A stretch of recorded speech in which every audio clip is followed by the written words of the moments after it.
So, I guess it all started like any bad idea.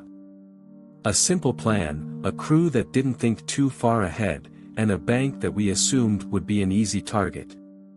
The crew was made up of 5 of us: me, Johnny, Rick, Sam, Mike, and Jason. We were just a bunch of guys who had fallen on hard times. Well, maybe that's being generous. We were desperate enough to think robbing a small-town bank would solve all our problems. The heist itself was a blur. Rick, the supposed brains of the group, had scoped the place out. "No security, no problem," he said. And for a while, it seemed like he was right. We got in, grabbed what we could, and bailed faster than I thought possible. The whole thing lasted maybe 10 minutes, but those 10 minutes felt like an eternity. Adrenaline's a hell of a drug. Once we were out of the bank, we headed deep into the woods, about 20 miles from town. Rick mentioned an old cabin we could use as a hideout for a few days, just long enough for the heat to die down. Mike wasn't too keen on it, said something about the woods being bad luck. But what other choice did we have? When we arrived, the place looked like it hadn't been touched in decades. The wooden planks creaked under our weight, and the windows were grimy, barely letting any light through. The whole place felt like it was watching us. But we didn't care, we just needed a place to lay low. We tossed the duffel bags full of cash on the floor and collapsed, thinking we were in the clear. That first night, things were fine, though the air in that cabin was heavy, like it was suffocating us. Rick said it was probably just the mold, but I had a feeling something wasn't right. I tried to push the thought aside. I mean, after all, I was a bank robber now. What did I care about a little musty air? But as the night wore on, strange things started happening. Little stuff at first, like doors creaking open when no one was near them. Mike swore he heard something scraping against the walls outside, but when we checked, there was nothing there. Jason laughed it off, but the rest of us were on edge. By midnight, we all felt it, this creeping sense of dread, like we were being hunted. That's when Sam noticed the traps.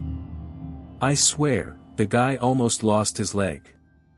There was a rusty bear trap just outside the back door, half buried in the dirt. He caught it just in time before stepping into it, but the sight of it sent chills down my spine.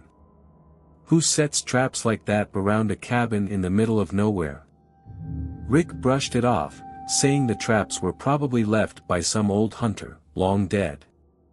But I wasn't so sure. Something about the way those rusted jaws gleamed in the moonlight felt intentional. Like someone was still around, watching us. And I was right. The next morning, we found footprints. Fresh ones. The morning came with an uneasy silence. The usual sounds of birds or rustling leaves were absent, as if the forest itself had gone quiet, waiting. We gathered outside the cabin, staring down at the footprints. They were large, much larger than any of us could have made. The strangest part. The prints didn't lead away from the cabin. They circled it, like someone, or something, had been pacing around while we slept. Rick tried to act tough, brushing it off like he always did. It's probably some hermit, or maybe a hunter like I said. They've been out here a while and left their traps, that's all, but his voice wavered. He wasn't as confident as he wanted us to believe. We all knew it. Mike, always the paranoid one, pulled out his pistol, checking the chamber nervously. I don't like this, man. Whoever's out there knows we're here, and they don't seem too friendly. Jason, trying to calm the tension, said, "Look, we'll stay inside tonight, lock everything up. No one's getting to us, not with the guns we have. We're fine." He sounded like he was trying to convince himself as much as he was trying to convince us. But then Sam, who had been quiet the whole time, spoke up. It's not just the traps or the footprints. He pointed towards the tree line. Someone's been watching us. I swear I saw movement last night, just out there, in the trees. That's when I saw it too, a flash of something between the trees, like a shadow moving just beyond the edge of the clearing. Too fast to catch clearly, but it was there. I wasn't the only one who noticed it either. Mike cursed under his breath, his grip tightening on his pistol. "We need to leave, now." Rick scoffed. "And go where?" "Back to town." "You want to get caught?" "Use your head, Mike." But as the day dragged on, more signs of trouble started showing up. Scratches appeared on the cabin door, deep enough to split the wood. At first, we thought it was some wild animal, but the marks were too deliberate, too precise. Almost like someone, or something, was toying with us. By late afternoon, the tension was unbearable. Sam pulled me aside when the others weren't looking. "Johnny, something's wrong here. That cabin, it doesn't feel right. I found bones out back. They're old, but they're human, man." I felt my stomach drop. "Human?" Sam nodded, his face pale. "Whoever's been out here, they've killed before." The realization hit me like a ton of bricks. This wasn't some old abandoned cabin. This was someone's hunting ground, a hunter that wasn't after animals. By the time the sun started setting, we were all on edge. Sam's discovery of the bones was the final straw, though we tried to keep it from the others for as long as possible. Rick was already spiraling into denial, refusing to believe we were in any real danger. "This is just some backwoods creep trying to scare us," he muttered. "We've got guns, we can handle this." But deep down, I think we all knew we were in way over our heads. There was something methodical about the way we were being watched, hunted even. The feeling of being prey was settling in fast. Around dusk, the real trouble started. Jason, who had been keeping watch by the front window, suddenly called out, "Hey, where's Mike?" We all stopped, realizing none of us had seen him in the past hour. He was supposed to be checking the perimeter. Panic hit me immediately. I bolted for the door, but Rick grabbed my arm. "Don't be stupid, Johnny. We'll go out together." He signaled Sam to grab a flashlight, and we stepped into the chilling twilight. The forest was too quiet, no rustling leaves, no insects, just this deafening silence. As we crept around the cabin, the light from Sam's flashlight danced across the trees. And then we saw it. Mike's gun was lying on the ground near the tree line, his tracks leading deeper into the woods. But what we found next stopped us cold. Hanging from the trees, just a few feet into the forest, was a series of strange, crude carvings. Symbols I didn't recognize, but they gave off a sense of warning. And near the base of one of the trees, there was a blood trail. It wasn't much, just a smear on the bark, but it was fresh. Mike's tracks disappeared into the dense foliage beyond. "Mike!" Rick shouted, his voice trembling. We stood there, frozen for what felt like hours but was only a few seconds, waiting for a response. But none came. Suddenly, a rustling sound came from deeper in the woods. Something was moving fast, too fast. I could hear the crack of branches breaking underfoot. I gripped my pistol tighter, but I could barely see past the edge of Sam's flashlight beam. Then came the scream. It was high-pitched, desperate. It wasn't far off, but it didn't sound like Mike. It sounded wrong. Like it was mimicking a human scream but didn't quite get it right. Sam whispered, "We need to go back, now." But Rick, stubborn as ever, pushed forward. "Mike's out there. He might be hurt." He stormed ahead, deeper into the trees, leaving us no choice but to follow. We barely made it another 10 feet when the ground gave out beneath Rick.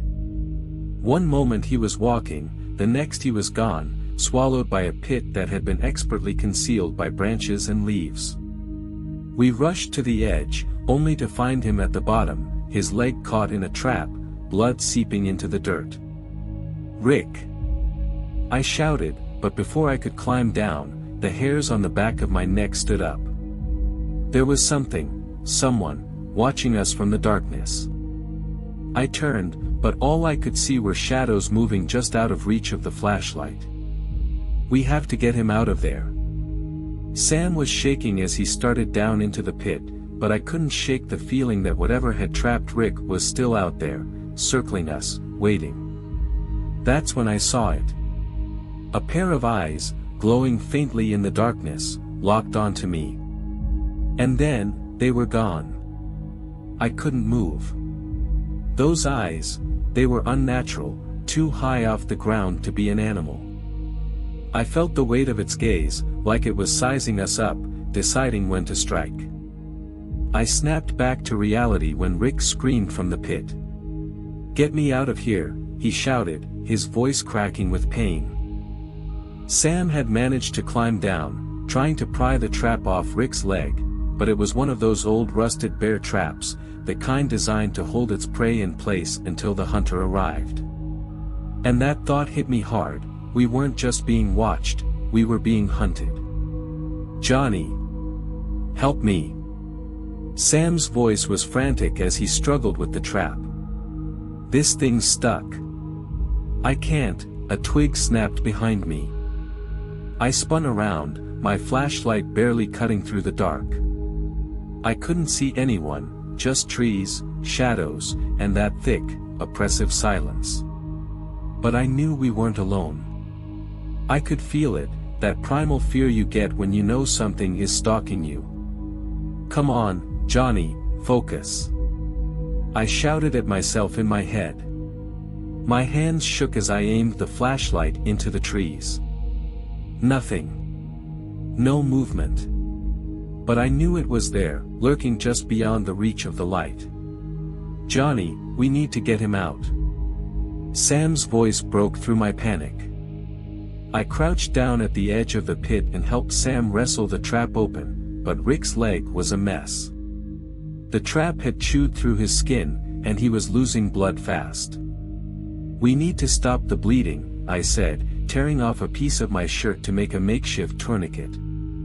My hands were slick with his blood, but I tied it off as best I could. Rick groaned in pain. It's still out there," he muttered through gritted teeth, his face pale. "We know," I whispered. "We need to move. Now." Sam and I hauled Rick out of the pit, but as we did, something moved in the trees again, faster this time, closer. The leaves rustled, branches snapped, and I felt that same heavy, suffocating presence, like it was right on top of us. "Let's go!" Sam shouted, and we half-dragged, half-carried Rick back toward the cabin. The woods felt like they were closing in around us. Every few feet, I'd catch a glimpse of something darting between the trees, just out of sight. Whatever it wasn't human, at least, not anymore. We reached the cabin just as night fully set in. The shadows seemed to stretch endlessly around us, like the darkness itself was watching. I slammed the door shut, locking it behind us, but it didn't make me feel any safer. That thing, the hunter, was still out there, circling, waiting. Inside, we laid Rick on the table, trying to clean his leg as best we could. "I don't think we're making it out of here," he groaned, his face drenched in sweat. Sam shook his head, refusing to give up. "We just need to last until morning. We can make it." But deep down, I knew the truth. Morning wouldn't matter.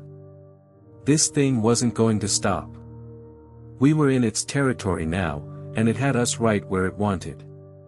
Suddenly, there was a loud thud on the roof. The cabin shook. Then another thud, and another, like heavy footsteps above us.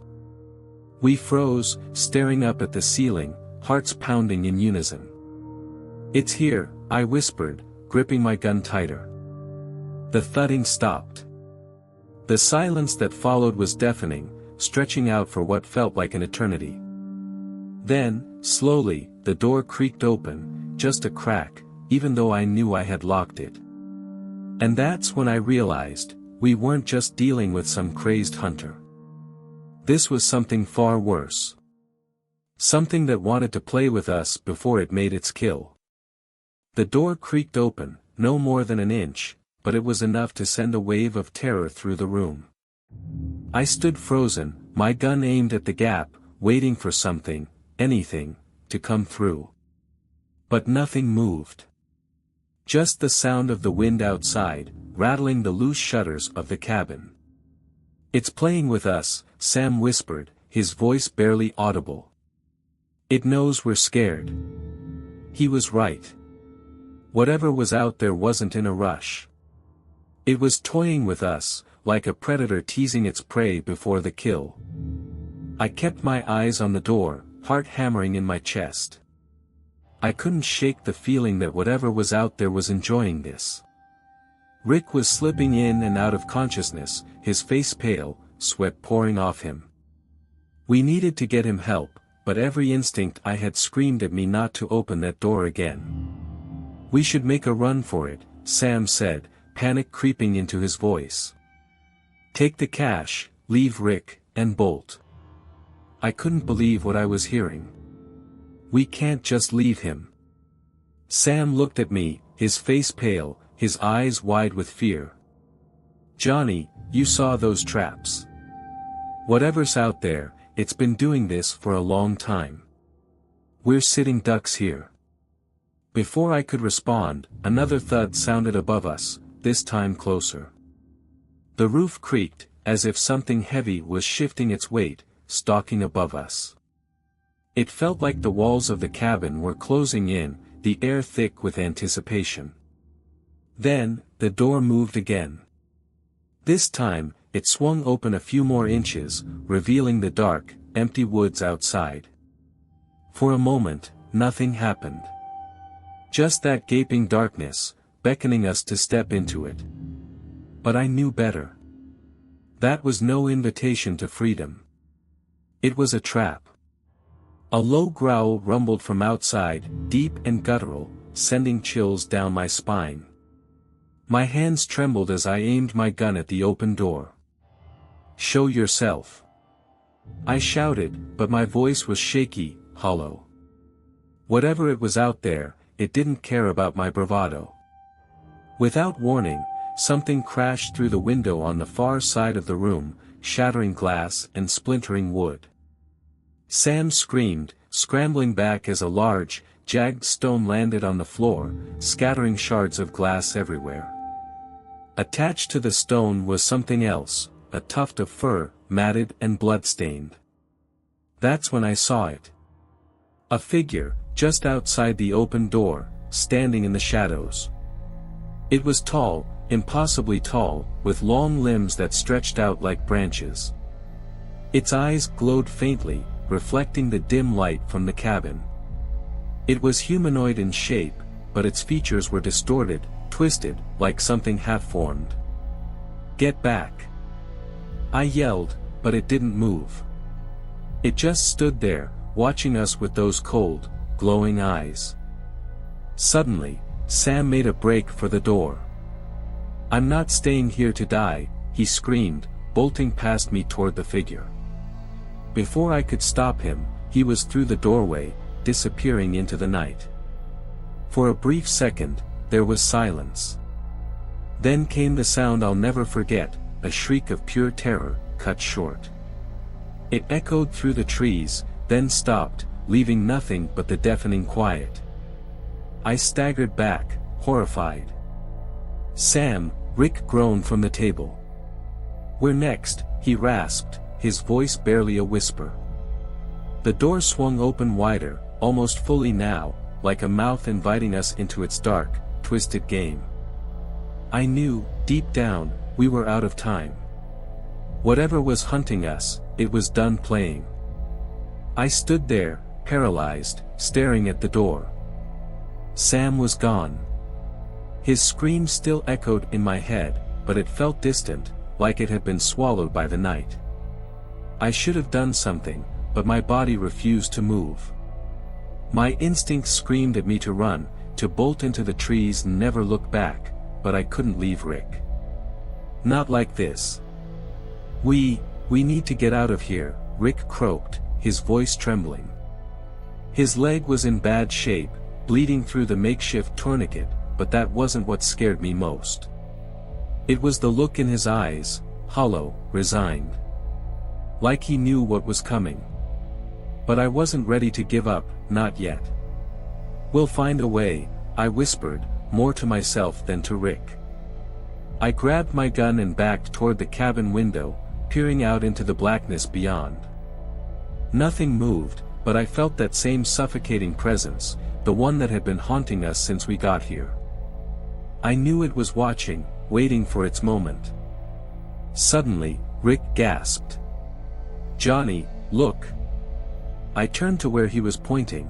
On the far wall of the cabin, carved into the wood, was a series of strange, almost ritualistic symbols.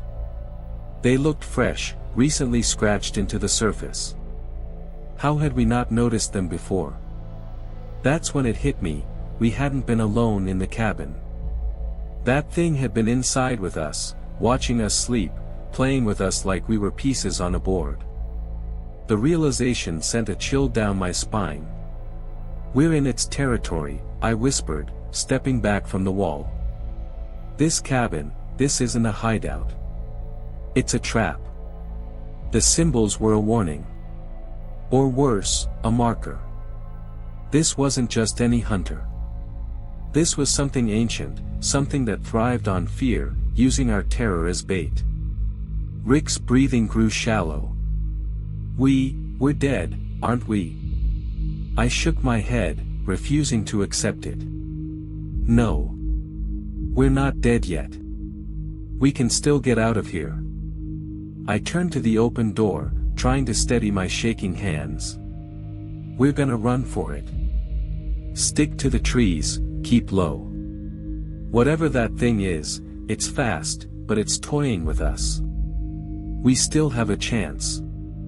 Rick nodded weakly, though I could tell he didn't believe me. Before I could say anything else, the sound of heavy footsteps filled the air, slow and deliberate, like it was letting us know it was coming. My heart raced, and I tightened my grip on the gun. This was it. We either ran, or we faced whatever nightmare was stalking us. "On 3, I whispered, my eyes locked on the door. 1, 2, but I never made it to 3. With a deafening crash, the door flew open, slamming against the wall. And there, standing in the doorway, was the creature. Tall, gaunt, and twisted, its skin stretched too tight over long, bony limbs. Its eyes, those glowing orbs that had haunted me, locked onto mine. It wasn't human. Not anymore. It smiled. It smiled, a grotesque, twisted grin that sent a bolt of terror through me. That thing wasn't just here to kill us. It was enjoying this. I could see it in its eyes, the way it loomed in the doorway, taking its time. This wasn't a chase. It was a game, and we were the toys. I raised my gun, my hands trembling. "Stay back!" I shouted, but my voice cracked, betraying my fear. The creature didn't flinch. It took one slow, deliberate step forward, its long fingers curling, as if it was savoring the moment. Rick was barely conscious behind me, his breathing shallow and ragged. I knew I had seconds to make a decision: run, fight, or die. My body screamed for me to flee, to abandon Rick and bolt into the woods. But I couldn't do it. I couldn't leave him. With a deep breath, I fired. The shot rang out, deafening in the small cabin. The creature staggered back, but not in pain. It looked more surprised than anything, as if it hadn't expected us to fight back. A low, guttural growl escaped its throat, and it took another step forward. "Johnny, run!" Rick rasped from the table, his voice weak but insistent. "No!" I shouted, firing again. This time, the bullet hit it square in the chest, but the creature barely reacted. It was like shooting at a wall. Panic surged through me as it closed the distance, its glowing eyes locking onto mine with that same sick, predatory grin. I grabbed Rick's arm, hauling him off the table with every ounce of strength I had left. "We're getting out of here," I hissed, dragging him toward the back door. His leg was useless, but adrenaline was taking over now. We had no choice but to run. The creature snarled behind us, its patience clearly wearing thin. I could hear its heavy footsteps as it started moving faster, the thud of its feet pounding against the floorboards. We burst through the back door and into the night, the cold air slamming into us. The woods were pitch black, the only light coming from the sliver of moon above. I didn't look back. I couldn't. If I did, I knew I'd see it right behind us. The underbrush snagged at our legs as we stumbled through the trees, the darkness pressing in from all sides. Rick groaned with every step, but I kept pulling him, refusing to let go. We had to keep moving. It was the only chance we had. But then, I heard it. The sound I dreaded. That low, guttural growl, closer now, almost at my back. The creature was gaining on us. We can't outrun it," Rick panted, barely able to keep his eyes open. "Shut up!" I snapped, more out of fear than anger. "We have to keep going." But it was no use. I could hear the creature closing in, its breath hot on the back of my neck. We were running out of time. Desperation clawed at my chest, and that's when I saw it, a small cave, half hidden by the overgrowth. It wasn't much, but it was something. A place to hide. A last-ditch effort to survive. "Come on!" I hissed, dragging Rick toward the cave. We scrambled inside, collapsing against the cool stone, our breath ragged and panicked. The creature's footsteps stopped just outside. I could hear it breathing, slow and deliberate, as it searched for us. My heart pounded in my ears, and I prayed, God, I prayed, it wouldn't find us. For a moment, everything was still. Silent. Then, the creature moved on, its footsteps fading into the distance. I didn't dare breathe. We had survived, for now. But I knew it would be back. I leaned against the cave wall, staring into the darkness. "We can't stay here," I whispered, though I wasn't sure if I was talking to Rick or myself. Rick didn't respond. His breathing was slow, shallow. I checked his pulse, weak, but still there. We were battered, broken, but alive. For now. I stared out into the darkness beyond the cave, knowing that somewhere out there, the hunter was waiting. It would keep hunting us, and it wouldn't stop until it had us both. But I wasn't giving up. Not yet. That's how we ended up here. Still alive, for now, hiding in the dark. I don't know what's going to happen next. But if you're reading this, let it serve as a warning. If you ever find yourself deep in the woods, far from help, and you think you're being hunted, you probably are. And trust me, you won't survive if you don't run fast enough.